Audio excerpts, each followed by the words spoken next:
केसीआर पहुंच रहे हैं बिहार, नीतीश कुमार से मुलाकात करेंगे, तेजस्वी यादव से मुलाकात करेंगे, लेकिन बीजेपी का यह कहना है कि कॉमेडी शो चल रहा है, ये हर बार चलता है और कोई हंसता भी नहीं है, फेल हो जाता है, ये कोई सफल नहीं होगा। केसीआर अपनी बेटी को नहीं जिता पाए, लालू प्रसाद यादव अपनी बेटी को नहीं जिता पाए और ये पार्टियां अपने क्षेत्र में कमजोर होती जा रही है, उनको साथ लाकर क्या उखाड़ लीजिएगा?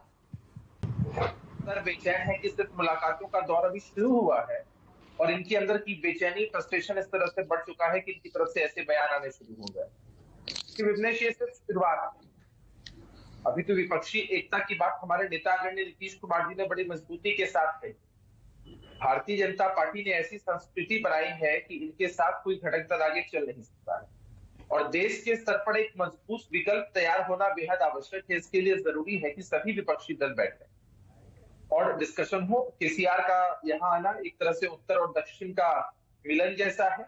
आप ये समझिए कि अगर उत्तर और दक्षिण मिल जाएंगे तो फिर ये इन लोगों को मध्य में भी जगह नहीं मिल पाएगी। तो सभी जो विपक्षी दलों के प्रोमिनेंट लीडर्स हैं उनसे तो नीतीश कुमार जी की पहले भी बातचीत होती ही रहती थी। अब इसी क्रम में केसीआर जी आ रहे हैं और बिहार में बहुत सकारात्मक बातचीत होगी। पूरे देश में एक सकारात्मक संदेश जाएगा, विपक्षी एकता को और बल मिलेगा और राष्ट्रीय स्तर पर कैसे ये प्लेटफॉर्म तैयार हो सके इस पर आगे गहन मंथन और भी पार्टियां, सभी पार्टियां मिलकर बैठेंगी और रणनीति तैयार होगी कि 2014 वाले कैसे 2024 में नहीं आए, इसकी रणनीति तैयार। भारतीय जनता पार्टी ने जिस तरह से जनता के मुद्दों से ध्यान भटकाकर, महंगाई, बेरोजगारी, भ्रष्टाचार से ध्यान भटकाकर सिर्फ हिंदू मुस्लिम और तुष्टीकरण की राजनीति की है, वो राजनीति बेहद खतरनाक है। देश में कैसा माहौल इन लोगों ने बना दिया है।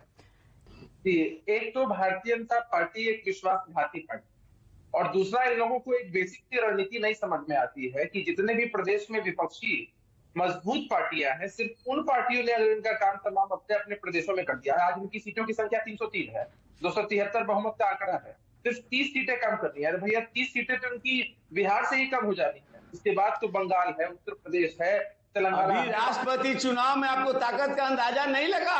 उपराष्ट्रपति के चुनाव में और राष्ट्रपति के चुनाव में कितनी पार्टियां हमारे साथ हैं?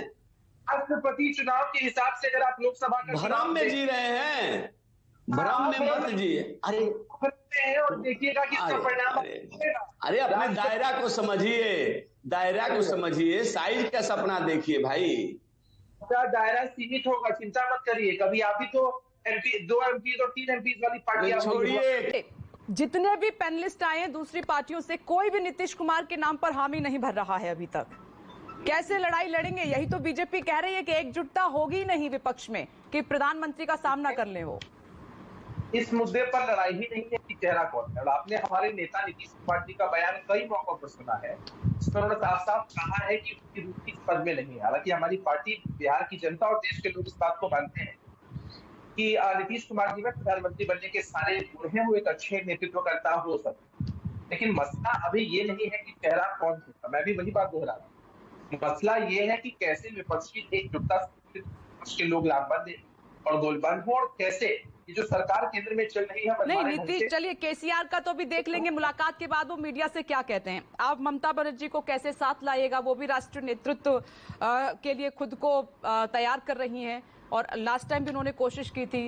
अरविंद केजरीवाल से कैसे डील कीजिएगा आप? कांग्रेस से कैसे डील करेंगे? समाजवादी पार्टी से कैसे डील करेंगे? मैंने फिर यही बात आपसे आप सामने में फिर से कहूंगा कि विपक्ष की जब सारी पार्टियां एक साथ बैठी और जब रणनीति तैयार हो तो हर कुछ साफ हो जाए। हमने कहा ना कि हमारे लिए मुद्दा प्रोमिनेंट नहीं है कि चेहरा कौन होगा, मुद्दा यही प्रोमिनेंट है कि कैसे मुद्दों पर आधारित चुनाव लड़ा जाए, जनता के जो मुद्दे हैं उनको सामने रखा जाए, जिनसे केंद्र की सरकार बेरुख है।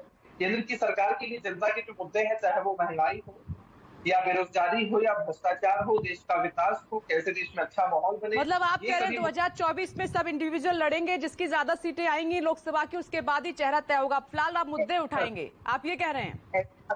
ऐसी बात नहीं, मुद्दे तो हम लोग लगातार उठाते ही रहते और किन जगहों पर किस स्तर से गठबंधन हो सकता है। आपने देखा कि आज बिहार में क्या है, उत्तर और दक्षिण का मेल। अगर दक्षिण में केसीआर साहब मजबूत होते हैं, चालन साहब मजबूत होते हैं और यहाँ उत्तर या उत्तर पूर्वी राज्यों में हमारी पार्टी राजद या टीएमसी, सपा ये मजबूत होती है तो निश्चित रूप से भारतीय जनता पार्टी कमजोर होगी। एनडीए का जो नीतीश कुमार की राय अभिषेक जाजी अभी आसान नजर नहीं आ रही है। बीजेपी तो यहां तक कह रही है कि 2024 की बात छोड़ दीजिए, जो अभी नई नवेली फिर से सरकार बनी है महागठबंधन की, इसको तो संभाल लीजिए। लालू प्रसाद यादव न जाने कब जेडीयू के विधायकों को तोड़कर सत्ता से बाहर कर दे नीतीश कुमार को, अभी तो राह बहुत दूर है। देखिए, सुशील मोदी जी भारतीय जनता पार्टी के अंदर अपने राजनीतिक पुनर्वास की लड़ाई लड़ते हैं। नीतीश कुमार जी के विश्वास पात्र रहे हैं, करीबी रहे हैं, इसकी सजा उनको पहले ही मिल चुकी है, बिहार से बेदखल कर दिया गया है। तो अब अपने राजनीतिक पुनर्वास के लिए अपनी ही पार्टी के अंदर सुशील कुमार मोदी जी अनर्गल बयान दे रहे हैं ताकि इसका उनको कुछ लाभ हो जाए। तो हमारे नेता ने कहा ही कि अगर ऐसे बयान देकर सुशील कुमार मोदी जी का कुछ राजनीतिक लाभ हो जाता है तो यह अच्छी बात।